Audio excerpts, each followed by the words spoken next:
24 કલાક દારૂના જુગાર તો હાલતા હતા. દારૂ જુગાર હેરાન કરતા હતા, બધું કરતા હતા. હા 24 કલાક એક દી નહીં કઈ. કોણ હતું એ લોકો જે હતું એ? હવે નામ કોના દેવા અમારે અત્યારે? નામ દીધે અમારું કઈ હારાવાટ છે નહીં એમાં. રિયા એટલા દી રિયા બીજું શું હોય? 150 વર્ષ થયા, 150 વર્ષથી કોઈ રાજા સાહેબ વખત ના રહી છીએ અમે. આજકાલના કાંઈ નહીં, સરકારે કઈ વસ્તુ ન દીધું, કાંઈ નહીં, સીધા આયા સીધા 24 કલાકની અંદરમાં કે ખાલી કરી દો.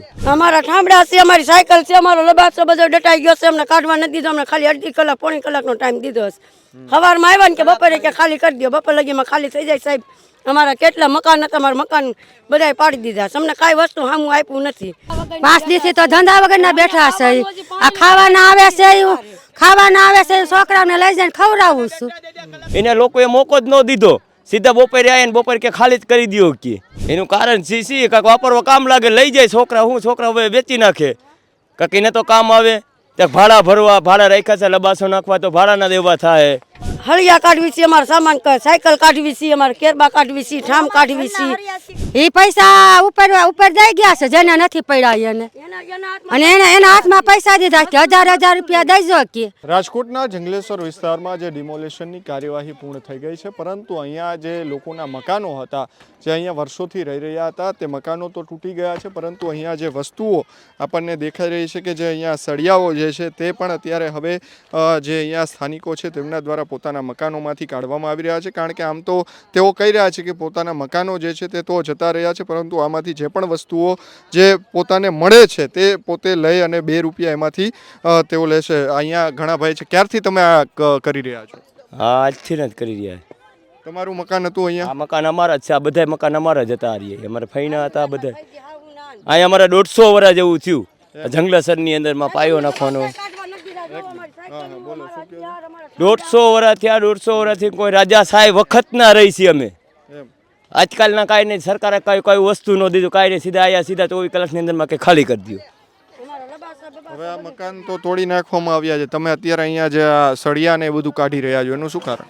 એનું કારણ સી કાંક વાપરવા કામ લાગે લઈ જાય છોકરા હવે વેચી નાખે. કાંક એને તો કામ આવે ત્યાં ભાડા ભરવા, ભાડા રાખ્યા છે, લબાસો નાખવા તો ભાડાના દેવા થાય. અટાને 5 દિવસની ધંધા વગરના બેઠા છે એમ. બરાબર. કેટલા વર્ષોથી તમે રહેતા? 150 વર્ષો થઈ ગયા મારા દાદાના. 7 પેઢી થઈ અમારી અહીં. બરાબર. આ તમારા કેટલા મકાનો હતા આ પરિવારના? ટોટલ હતા અહીંયા 11 થી 12 13 મકાન અમારા હતા, એક બાપાના. બરોબર. આ નદીની વચ્ચોવચ મકાન હતા તમારા, એવું કહે છે કે નદીની વચ્ચે વાળા નદી તો આ રહી જતી, આ વાડી હતી. મકાન તો બહાર જ હતા પહેલેથી ને, 150 વર્ષથી ને શેરીમાં જ હતા. અત્યારે કેટલો સામાન તમે અહીંથી કયો સામાન કાઢી રહ્યા છો? સામાન તો ખાલી આ લોખંડ જ છે, અને બીજો તો સામાન એમને લઈ ગયા હતા જે હતું એ. આ બીજું સાયકલ હતી એવું બધું હંધું પડ્યું રહ્યું. એને લોકોએ મોકો જ ન દીધો, સીધા બપોરે આવ્યા ને બપોરે કે ખાલી જ કરી દો કે. બીજા અહીંયા અન્ય મહિલાઓ છે, તેમની સાથે પણ આપણે વાત કરીશું.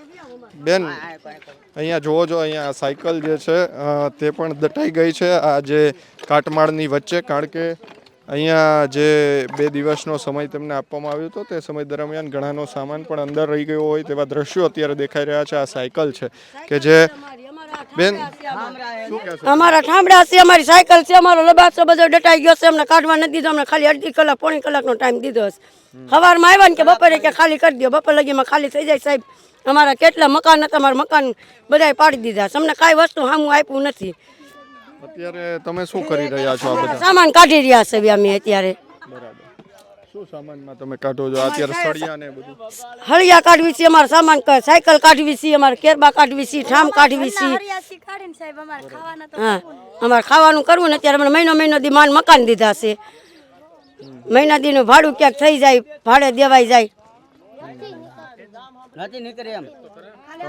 સાયકલ નીકળે, જો સાયકલ જે છે તે કેટલા જે કાટમાળ છે તેની અંદર દટાઈ ગયેલી છે. અહીંયાથી જે પણ સામાન પોતાનો પરિવારને મળી રહ્યો છે તે અહીંયા કાઢી રહ્યા છે. તેઓ કહી રહ્યા છે કે જે અહીંયા સળિયા ને તે બધું છે. બેન, અત્યારે તમે અહીંયા સળિયા ને બધું કાઢી રહ્યા છો, શું કહેશો? અમારે આ બધું દબાઈ ગયું છે, તમે કાઢી છે અત્યારે. અને આ કેટલા દીથી અમે અહીંયા કણે રેવી છીએ ને અમારા ઘરવાળો નથી ને અમને ક્યાંય રૂમય નથી મળ્યા. અને આ છોકરા 5-5 6 લઈને વટાણા કારખાનામાં, મારા ભાઈના કારખાનામાં પડી છે. હવે અમારે જવાનું ક્યાં એ તો કયો? 5 દિવસથી તો ધંધા વગરના બેઠા છે આ ખાવાના આવે છે ખાવાના આવે છે છોકરાઓને લઈ જઈને ખવડાવું છું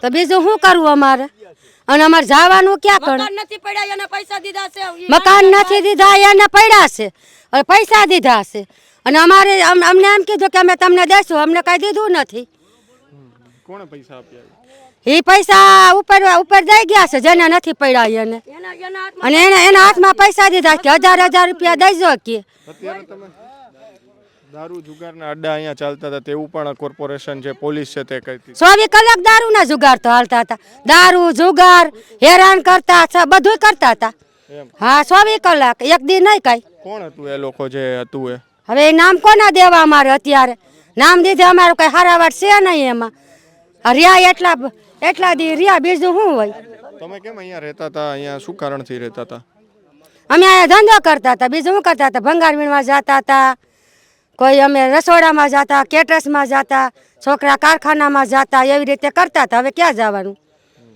અત્યારે સળિયાની બધું કાઢો છો હા અત્યારે હરિયાણા એક મારું સાપરું હતું મારું જેઠનું સાપરું હતું બાજુમાં રહેતા હતા અને સ્યારે ભાઈઓ રહેતા હતા અમે તો હવે અમે બાજુમાં રહેતા હતા હવે બધા નોખા પડી ગયા હું એકલી છોકરા લઈને વહી ગઈ હવે મારે જવાનું ક્યાં બધાને